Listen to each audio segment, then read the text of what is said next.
Hello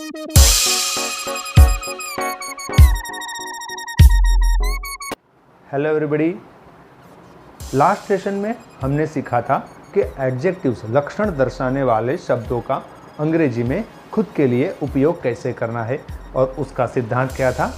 अंग्रेजी वाला लक्षण दर्शाने वाला शब्द बोलना है और उसके आगे हमें कहना है आई एम। जैसे कि एग्जाम्पल समझाया था मैंने, काइंड वर्ड का समझाया था। काइंड एक अंग्रेजी शब्द है जिसका अर्थ है दयालु। अगर ये शब्द, ये लक्षण मुझे अपने लिए उपयोग में लाना है तो मैं क्या कहूँगा, मुझे काइंड के आगे बोलना है आई एम, तो पूरा वाक्य बन जाता है आई एम काइंड, और जिसका अर्थ होता है मैं दयालु हूँ। आज मैं आपको समझाऊंगा कि कोई लक्षण हमारे में नहीं है और मुझे कहना है कि ये लक्षण मुझ में नहीं है या फिर मैं ऐसा नहीं हूँ, तो क्या करना है। तो उसे समझने के लिए एक उदाहरण लेते हैं। जैसे कि एक शब्द लेते हैं, अंग्रेजी शब्द लेते हैं सेल्फिश। सेल्फिश का अर्थ होता है स्वार्थी। तो मुझे कहना है कि मैं स्वार्थी नहीं हूँ, तो मैं कैसे कहूँगा। मुझे कोई लक्षण है तो मुझे कहना है आई एम, लेकिन कोई लक्षण नहीं है तो मुझे कहना है आई एम नॉट। तो सेल्फिश शब्द को कैसे उपयोग में लाएंगे। सेल्फिश शब्द के आगे मुझे बोलना है आई एम नॉट। अर्थ होता है, और पूरा वाक्य पहले तो बनता है आई एम नॉट सेल्फिश, मैं स्वार्थी नहीं हूँ। ठीक है। दूसरा एक शब्द लेते हैं लायर। लायर का अर्थ होता है झूठा।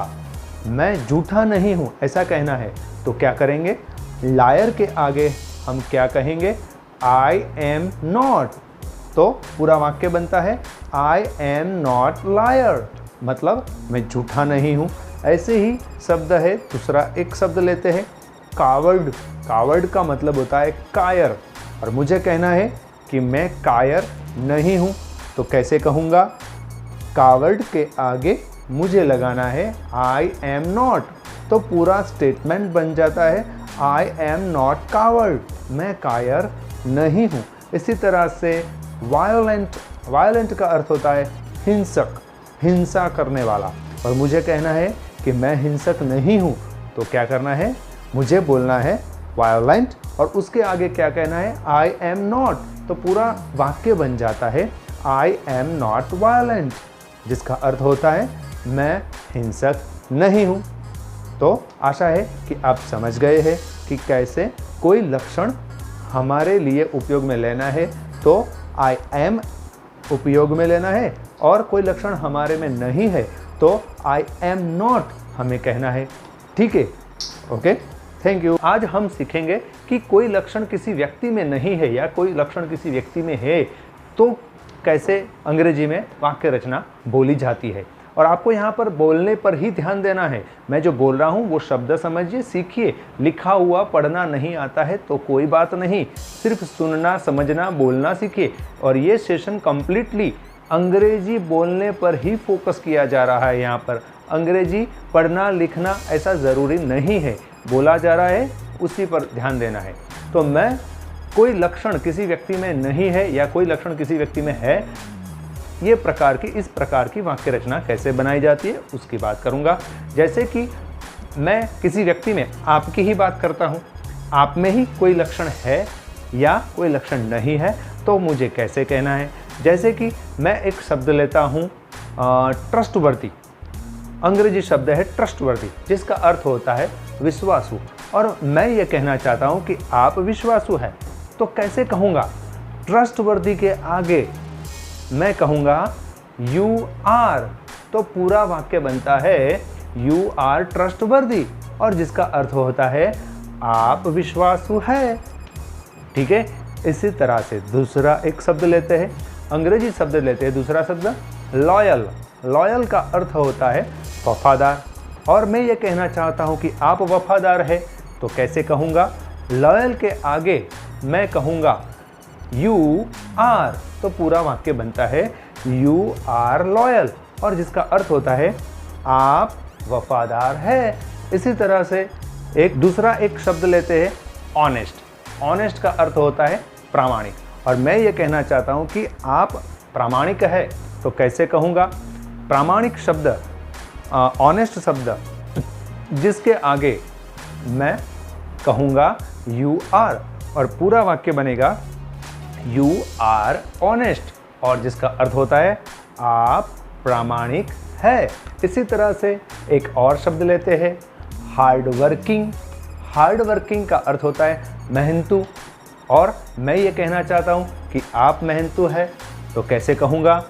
हार्ड वर्किंग के आगे मैं कहूँगा यू आर, तो पूरा वाक्य बनेगा यू आर हार्ड वर्किंग, और इसका अर्थ होता है आप मेहनतू है।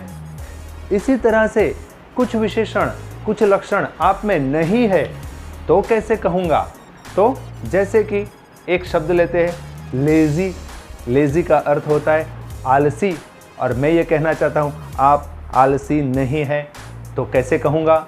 आलसी के आगे, लेज़ी शब्द के आगे मैं कहूँगा यू आर नॉट, तो पूरा वाक्य बनता है यू आर नॉट लेज़ी, जिसका अर्थ होता है आप आलसी नहीं है। इसी तरह से दूसरा एक शब्द लेते हैं डिस्टर्ब्ड। डिस्टर्ब्ड का अर्थ होता है विचलित, और मैं ये कहना चाहता हूँ कि आप विचलित नहीं है तो क्या करना है? डिस्टर्ब्ड के आगे मैं कहूँगा यू आर नॉट, तो पूरा वाक्य बनता है यू आर नॉट डिस्टर्ब्ड, और अर्थ होता है आप विचलित नहीं है। ओके, इसी तरह से हम कई सारे विशेषण किसी व्यक्ति में है और आपकी ही बात करना हो, आपका ही नाम लेना है मुझे तो कहना है, ठीक है? अलग व्यक्ति के लिए, तीसरी व्यक्ति के लिए मैं बोलने वाला हूँ, आप सुनने वाला है। किसी तीसरी व्यक्ति की बात करनी है तो कुछ अलग तरह से करते हैं, जिसके बारे में हम किसी और लेक्चर में समझेंगे। अभी फ़िलहाल मैं और आपकी ही बात हो रही है, किसी तीसरे व्यक्ति की बात नहीं हो रही है, ठीक है? आप ये ध्यान में रखेंगे। और दूसरे शब्द विशेषण के तौर पे, विशेषण के लिए, विशेषण दिखलाने के लिए उपयोग में ले सकते हैं ऐसे कई दूसरे शब्द का लिस्ट भी आज वीडियो के एंड में आप देखेंगे। ओके, ठीक है? तो उपयोग कीजिए इन शब्दों का। और यू आर नॉट, आप है, आप नहीं है, इसी तरह के अंग्रेजी वाक्य बनाइए। और खुद के लिए भी मैं हूँ या मैं नहीं हूँ, आई एम और आई एम नॉट, इसी तरह के आप वाक्य बनाइए और अंग्रेजी का बोलने में उपयोग करना शुरू कीजिए। यहाँ पर ध्यान देना है, बोलना ही महत्व का है, पढ़ना और अंग्रेजी शब्द लिखना नहीं आए तो कोई बात नहीं, आप बोलने पर ध्यान फोकस कीजिए और बोलना ही सीखिए। Thank you very much, bye. व्यक्ति के लिए उपयोग में लाए जाने वाले विशेषण वाले शब्दों का अंग्रेजी शब्दों का एक लिस्ट देखा था, वैसा ही एक दूसरा लिस्ट है। पहला शब्द है एक्टिव, जिसका अर्थ होता है सक्रिय। दूसरा शब्द है एडल्ट, जिसका अर्थ होता है पुख्त, समझ सके ऐसी व्यक्ति, एडल्ट, पुख्त। तीसरा शब्द है एक्यूज्ड, आरोपी। कल्चर्ड, संस्कारी।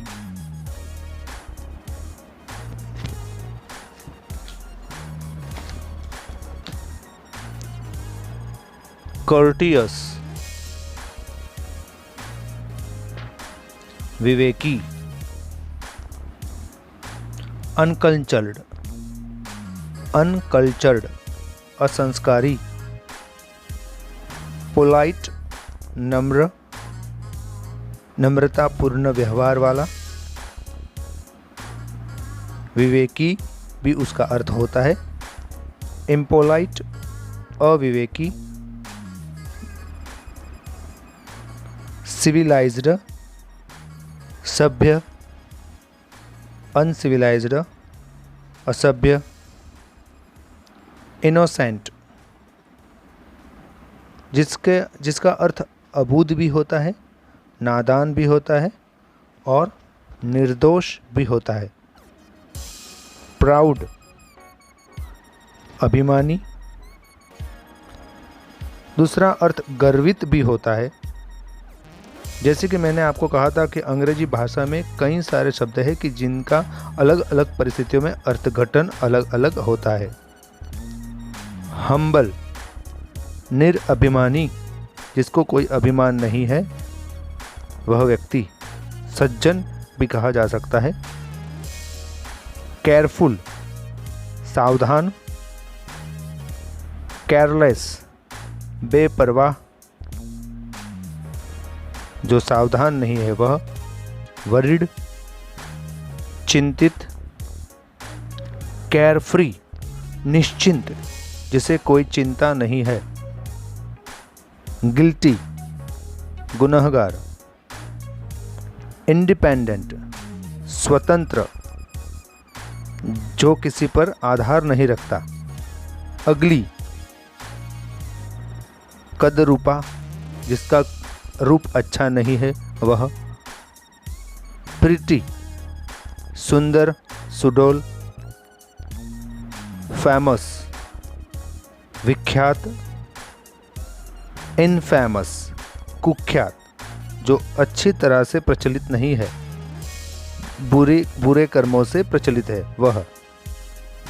रिच श्रीमंत धनवान। वेल्दी धन संपन्न। इनएक्टिव निष्क्रिय।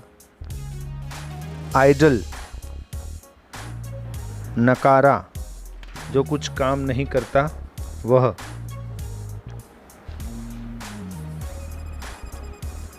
एक्स्ट्रा ऑर्डिनरी असाधारण। कॉन्शियस, जो होश में रहता है वह व्यक्ति। अनकॉन्शियस बेहोश। सेल्फ रिलायंट खुद पर आधार रखने वाला। डिसअपॉइंटेड निराश। होपफुल, जो निराश नहीं है वह व्यक्ति आशा से भरा हुआ। ऑप्टिमिस्टिक आशावादी। एक्साइटेड रोमांचित।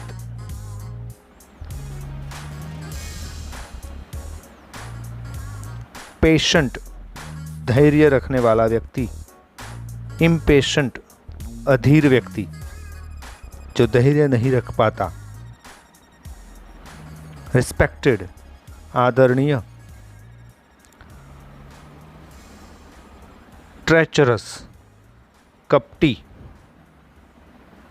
विकेड दुष्ट। स्किलफुल कौशल्यपूर्ण, जिसके पास कोई कौशल्य है वह व्यक्ति। सेल्फिश स्वार्थी। अनसेल्फिश, जो स्वार्थी नहीं है वह निस्वार्थी। क्रूर घातकी क्रूर। तो यह कुछ विशेषण है। ऐसे दूसरे विशेषण आप खुद भी डिक्शनरी में देख सकते हैं और इनका उच्चारण और उनका अर्थ और ये शब्द खुद के लिए और दूसरों के लिए इस्तेमाल करें।